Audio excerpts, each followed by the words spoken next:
This is the road to Rasuwagadhi, the border between Nepal and Tibetan areas of China. In fact, it's the one land border crossing currently open between the two countries.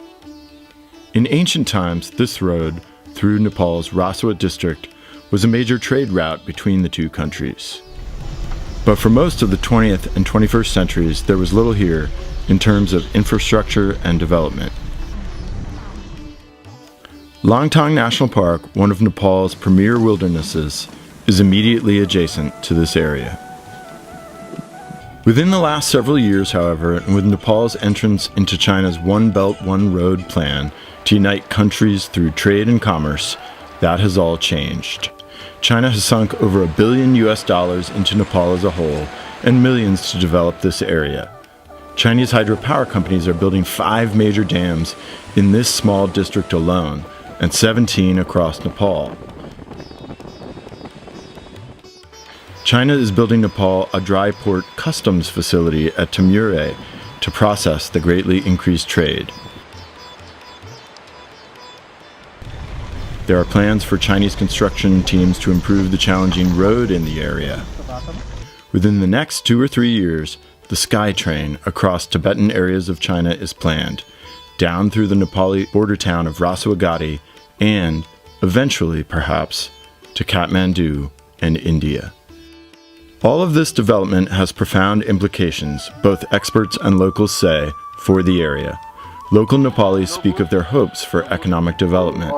Chinese engineers and hydropower experts speak about the challenges they face working in the rugged borderland area between the two countries.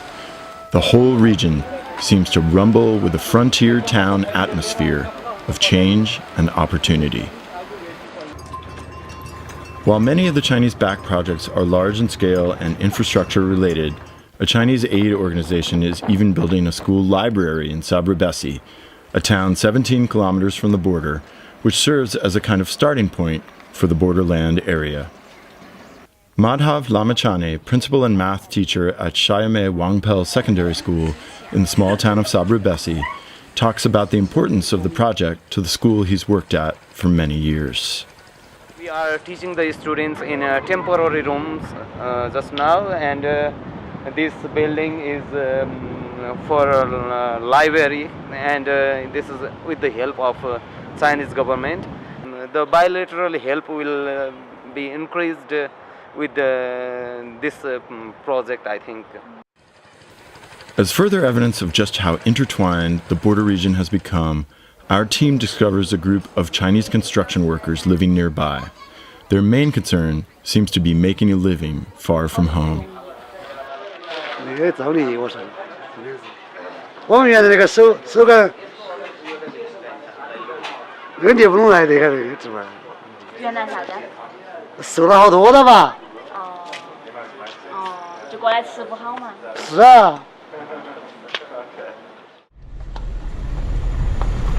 While only 17 kilometers long, the road from Sabrabesi to Rasuwagadhi is treacherous. Here we are on the One Belt, One Road, and we might not survive it.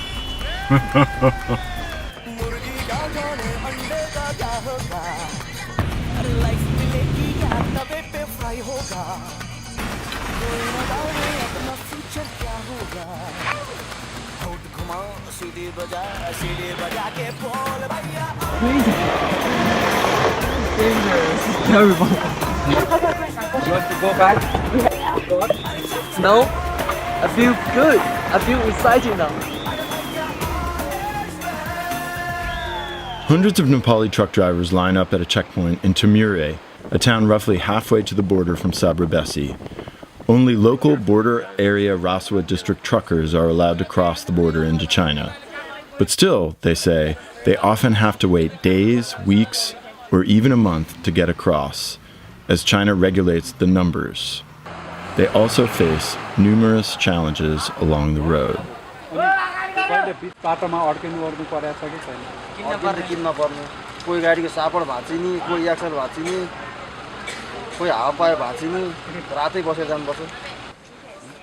Near the Timure checkpoint, Indra Tapamagar, a retired Nepali army officer, runs a hotel and store. He sees opportunity in all the development. And his daughter married a Chinese man, and they now live across the border in China. The request for me, I will marry my daughter, And I asked to him, okay, my daughter want to marry, I have no any problem. Okay, and then after they'll marry. Magar says border-related issues are resolved quickly through discussions with the Chinese. Anywhere problem, Chinese government quickly to solve. They will come here and they will get the meeting every month, that. And what is the problem?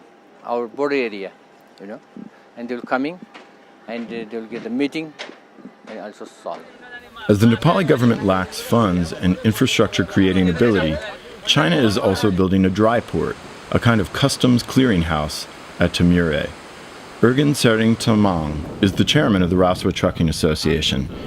He says that Timure could stand to grow a great deal from the building of this facility, and that the number of trucks in his association could go from around 1,200 to 5,000. Another important part of China's development of this region involves hydropower.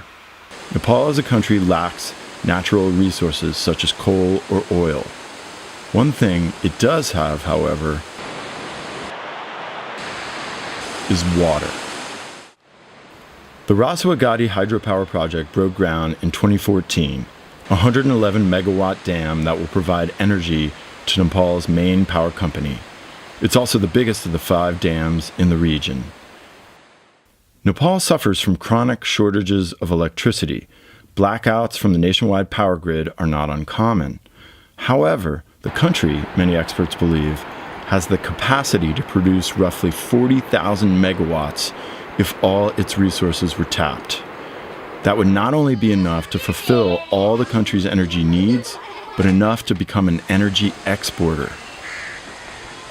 The Rasuwagadhi project is a piece of that puzzle, among the other 17 hydro projects around the country that China is involved with. Chinese engineers and others working under the Belt and Road Initiative see it as contributing both to China's international role and Nepal's development. 我们是那个电站呢，应该是对那边带来的很好的用电方面的利益比较大的，因为那个电站对目前来说，那边属于第2大电站，应该说目前来说，所以它的贡献对那边用电方面呢是非常大的。那个电站是那边电力局，就是它是业主，是老板，它这个相当用电方向啊，那是都是通过那边电力局电网。 But here in the borderlands and in the highest mountains of the world, the going is not always smooth. 那个地方主要是地质灾害比较突出，今年那个3楼3起，也就是说那个地方发生个油荒，然后发生个地震，4.5地震，还发生过其他什么强降雨，像去年强降雨。 The project here, in addition to helping produce more electricity for Nepal, is an experiment in working together between Chinese engineers, hydropower experts, and Nepali ones.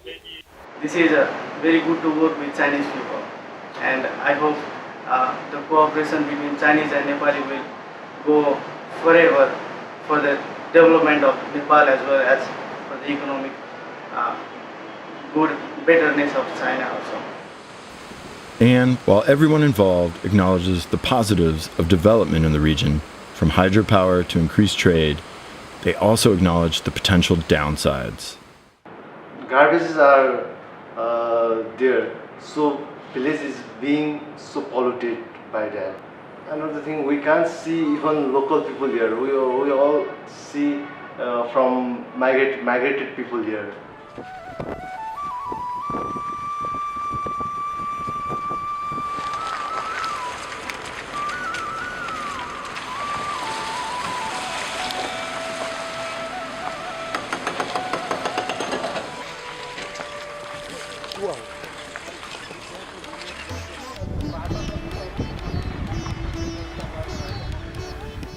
Finally, the border at Rasuwagadhi. Just a week or two before, this border went from a trade and trucking route only to having a policy put in place to allow travelers to go back and forth between China and Nepal. Hello, my name is Katharina. Now I'm standing on the Rasuwagadhi-Kirong border. This is the only border open between China and Nepal since 2015 Nepal earthquake. This border is mainly for business and commercial trades. On August 30th, a new plan came out that international tourists can come across this border. Right now, we can see that there aren't many tourists yet, but for the future, let's wait and see. Still, it's not exactly clear whether that policy has been put into practice, and guards on the Chinese side tell us that no filming or photography is allowed, so we make a hard decision to forego crossing the border into China. On our way out, we finally do see two European-looking backpackers heading into China. Some estimates put the number of travelers that will cross here, especially when the SkyTrain is finished, at close to 300,000. Within the next 2 or 3 years. Still, it's mostly trade that dominates the day. In fact, a prominent study suggests that the road our team has driven down through this dusty, muddy borderland, which connects to the Chinese town of Geelong, will have the highest volume of trans-Himalayan commerce within 5 years of anywhere in the region. Evidence certainly seems to confirm bustling trade. On an afternoon in September, our team counted 226 trucks lined up in a several-kilometer-long stretch to get across the border to transport goods from China to Nepal. Hello, we're in Rasuwagadhi streets in the front of the This is really 1 hour.